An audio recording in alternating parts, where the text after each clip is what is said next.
মহাকাশে কাঁদলে চোখের পানি পড়ে না। শুনতে অদ্ভুত লাগছে কিন্তু এটা সত্য। পৃথিবীতে আপনি কাঁদলে চোখের পানি গালে গড়িয়ে পড়ে।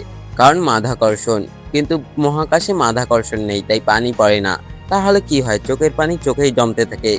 ধীরে ধীরে একটা বড় বল পানির তৈরি হয়। সেই বলটা চোখের সামনেই ভাসতে থাকে যতক্ষণ না সেটা এত বড় হয়ে যায় যে চোখ থেকে আলাদা হয়ে বাতাসে ভেসে যায়। দাঁড়ান দাঁড়ান, বিষয়টা আরো মজার। নাসার মহাকাশচারী ক্রিস হ্যাডফিল্ড মহাকাশে থাকাকালীন একবার পিঁয়াজ কাটছিলেন। চোখে জ্বলতে শুরু করলো, পানি এলো, কিন্তু সেই পানি পড়লো না, চোখের উপরেই জমে রইলো। চোখ জ্বলতে লাগলো আরো বেশি, কারণ পানি সরছেই না। কিন্তু হিসাব তো মাত্র শুরু। মহাকাশে শুধু কান্নার পানি না, যে কোনো তরলেই এভাবেই আচরণ করে। পানি পান করতে গেলে গ্লাস থেকে মুখেই আসে না, ভাসতে থাকে। ঘাম হলে শরীর থেকে পড়েই না, শরীরের সাথেই লেগে থাকে।